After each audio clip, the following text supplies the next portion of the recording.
empieza a verdaderamente a disfrutar de la verdadera vida, aleluya. Pero no solamente sucede esto en este hombre, porque mire, este hombre ciertamente estaba desesperado, pero luego enseguida él decide humillarse. El verso 28 y 29 de este pasaje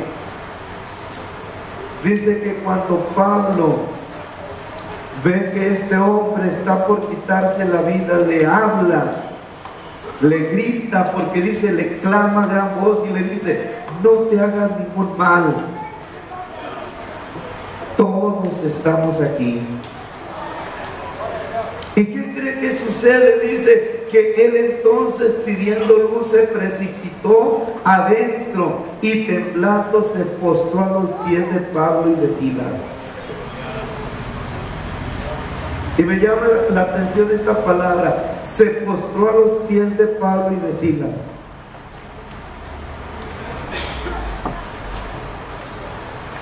Es increíble lo que Dios hace.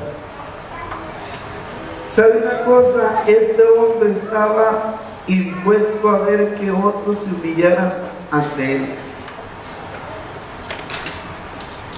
Los hermanos que acaban de salir del penal, ellos sí saben cómo es la vida en el penal. ¿Qué dura es?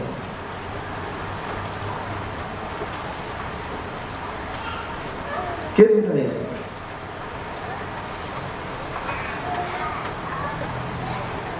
Y este hombre navegaba con gente de lo peor, con gente muy peligrosa. Quiere decir que el carácter de este hombre era un carácter tremendo.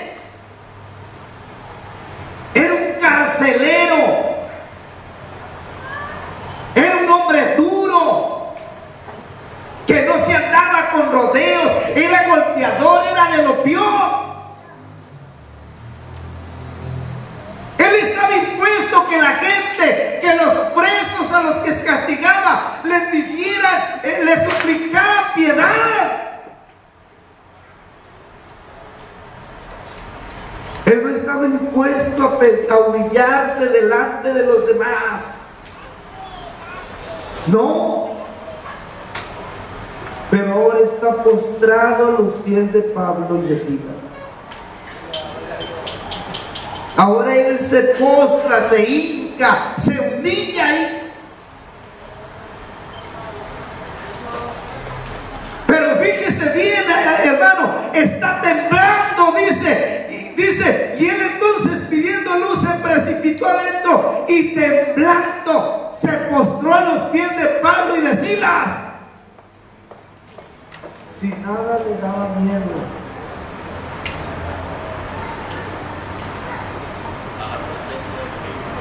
Nada le daba miedo a él.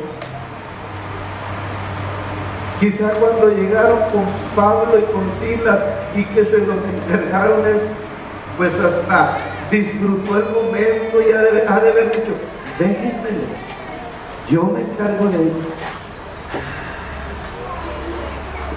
Era tan rudo, era tan golpeador, pero ahora está temblando y luego se postra a los pies de Pablo y de Silas. Solo Dios puede hacer esto. Solo Dios, hermanos, es capaz de tratar con una persona tan difícil, tan dura como este hombre, y transformarlo, llevarlo a ese grado de humillarse delante de los demás. En otras condiciones él no se humillaría, pero Dios ya estaba tratando con él. Dios estaba trabajando con su alma, Dios estaba obrando en su corazón, y ahora él está temblando, se postra a los pies de Pablo y de Silas, y ahí está suplicándoles. Gloria a Dios. Amigo que me escuchas, si tú te humillaras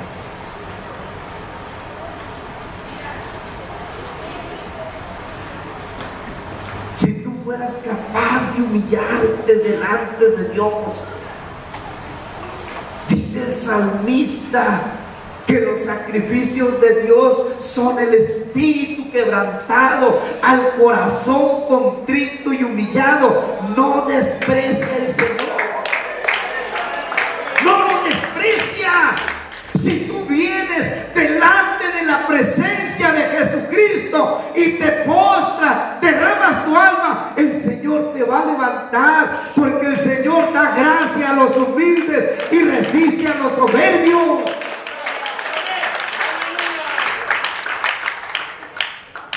Pero este hombre no solo se humilla, no solo se humilla, ya Dios estaba trabajando en su alma, y entonces hay ese rayito de luz que le hace entender a él que necesita ser salvo. Necesita ser salvo. Dice el verso 30 al 32 que lo saca, este hombre saca a Pablo y a Silas, y luego les pregunta y les dice: señores, ¿qué debo hacer para ser salvo? ¿Qué debo hacer para ser salvo? Dios ya estaba tratando con su alma, y entonces él siente una necesidad incontenible de salvación. Él se da cuenta que es pecador, y entonces que solamente Jesucristo puede salvarlo, pero él necesita suplir esa necesidad. Y entonces Pablo le contesta y le dice: cree en el Señor Jesucristo y serás salvo tú y tu casa. Y le hablaron la palabra del Señor a él y a todos los que estaban en su casa. Aleluya. Fíjese qué interesante. Si usted no cree en Jesús, no puede ser salvo. Pero creer no es una frase desgastada. No es una declaración superficial. Hay muchas personas que dicen: yo creo en Dios, pero ni lo conocen, nunca lo han sentido, nunca. Hay quienes dicen: yo creo en la religión que me inculcaron mis padres, pero esas personas desconocen o no saben que la salvación no la da una religión. Ninguna religión salva. ¿Saben quién salva? Jesucristo. Jesucristo. Él es el único que salva. Por eso el capítulo 4, verso 11 y 12 del libro de los Hechos, aquel hombre con seguridad dijo: este Jesús es la piedra reprobada por vosotros los edificadores, la cual ha venido a ser cabeza del ángulo, y en ningún otro hay salvación, porque no hay otro nombre debajo del cielo dado a los hombres en el cual podamos ser salvos. Solamente Jesucristo salva. Solamente Jesús tiene poder para salvar. Cualquier otra salvación que se prometa y cualquier otra protección no alcanza ni puede darle seguridad al ser humano. Solo Jesús es capaz de salvar. Porque creer en Jesús, digo, no es una frase desgastada.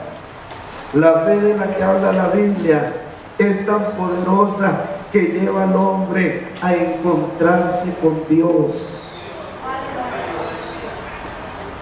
A encontrarse con Dios. Por eso el escritor de la carta a los Hebreos dice: pero sin fe es imposible agradar a Dios, porque el que se acerca a Dios Es necesario que crea que Él existe y que Él es galardonador de los que le buscan. Es decir, la fe verdadera, la fe de la cual habla la Biblia, es aquella fe que va a llevar al hombre, que va a encaminar al hombre a tener ese encuentro con Dios. Por eso este hombre, ansioso, con mucha necesidad, decía: señores, ¿qué debo hacer para ser salvo? Cualquier otra fe y promesa que te hagan a ti que no esté fundamentada en la palabra es falsa. ¿Y sabes por qué este hombre no solamente le dijeron: cree en el Señor Jesucristo y serás salvo tú y tu casa? Dice: y le hablaron la palabra del Señor. Le hablaron la palabra del Señor, es decir, con la palabra del Señor confirmaron lo que le estaban diciendo. ¡Aleluya! Le enseñaron la palabra del Señor, porque aquí está la clave para que el hombre sea salvo. Aquí es donde está declarada la forma como el hombre puede ser salvo. Cualquier otra declaración que esté fuera de esta palabra sagrada y santa, que es la voluntad de Dios, cualquier otra declaración es falsa. Solo la Biblia revela y declara cómo el hombre puede alcanzar la salvación de su alma. Y este hombre lo entiende. Lo entiende que necesita ser salvo. Y él pregunta: ¿qué debo hacer para ser salvo? No te entienda esto, amigo.